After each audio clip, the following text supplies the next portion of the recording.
one of the benefits of being here in Topeka is I've got a whole bunch of legislators who keep popping in order to say hello. And with us right now is Representative Pat Proctor, representative from Leavenworth, High Fort Leavenworth. Pat, nice to see you again. Happy New Year.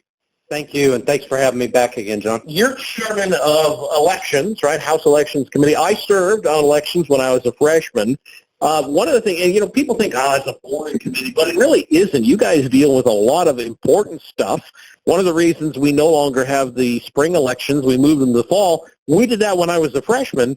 You got any cool elections bills that you're working on this year? Yeah, well, it's really become a hot topic ever since the 2020 election. Yeah. And one of the things that I've been hearing over and over again as the chair of the Elections Committee is people are concerned about non-citizens voting. Oh, absolutely. Yeah, our southern border's been a runway for anybody who wants to come across the border for 4 years.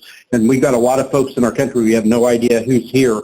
And, as I started digging into this issue, I discovered that there's actually nothing in statute or in our Constitution that prevents a non-citizen from voting in our elections. And so the first thing we're going to do is we're going to work on a constitutional amendment that folks will be able to vote on next year to make it clear that only U.S. citizens are voting in elections. How is it? I guess I'm flummoxed by that. I was dumbfounded. When you think back, our founders probably thought it was ludicrous that anybody would... Right, citizen only. That would ever allow a non-citizen to vote. And so the way they wrote our Constitution is that you couldn't prevent a U.S. citizen who's 18, who's resident in Kansas from voting. Nobody ever thought to say, and by the way, only a U.S. citizen can vote. And so we need to add that to our Constitution because we're also going to be working on some measures to give election officers and the Secretary of State tools to find non-citizens on our voter rolls, and we don't want them immediately struck down by our liberal Supreme Court. Right. Well, we need, and then of course they could purge any that aren't, right? Exactly. Yeah, a lot of folks probably saw what Virginia was doing, where they worked with their DMV and they found 6,000 people that were on the voter rolls that were non-citizens.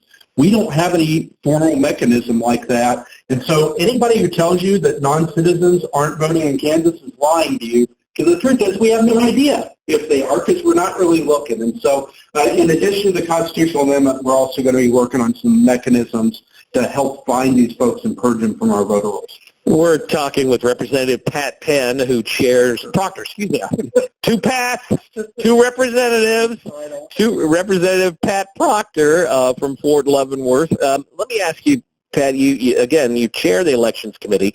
I'm sure you saw recently the Secretary of State, Scott Schwab. I served with Schwabe.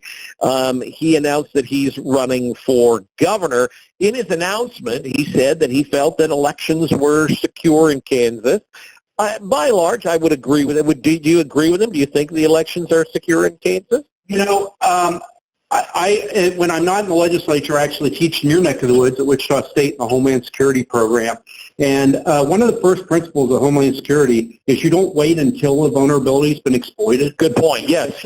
And, we have vulnerabilities in our system. And so there's still a lot of work to do.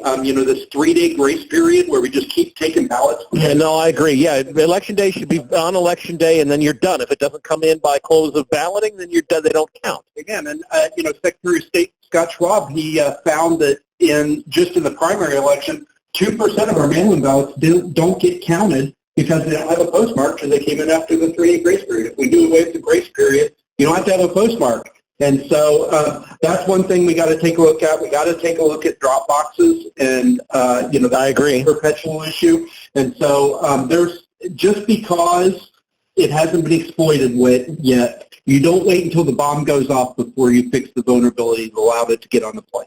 Well, since we brought it up, the Secretary of State announced that he's running for governor, which then, of course, means that the position of Secretary of State will be vacant. Because he can't run for one, assuming he, wins. At some point he's going to have to fish or cut bait. So assuming Scotty runs for governor, that means that he won't be running for Secretary of State. I've heard your name come up as a potential candidate for Secretary of State. Care to make an announcement? I've been getting that question a lot. I'll bet. I'm very passionate about elections, and I'm, very passionate about safeguarding our liberty by securing our elections. But we got a lot of important work to do this session, and I want people voting on the merits of the bill, not on whether they want me to be Secretary of State. So I'm not going to, I'm exploring it, but I'm not going to make any announcements before the end of the session. Spoken like a true politician. If folks are interested, if they want to connect with you, if they want to follow you in case they might see something, what's the best way for them to find you and get information about you, Pat? Yeah, so I have a really robust newsletter that I put out every month, and you can sign up for it by going to Pat Proctor, the number 4ks.com. There's a little sign-up button. Just click on it, and you can get on my newsletter and follow all the things I'm working on. Pat, I appreciate you, my friend.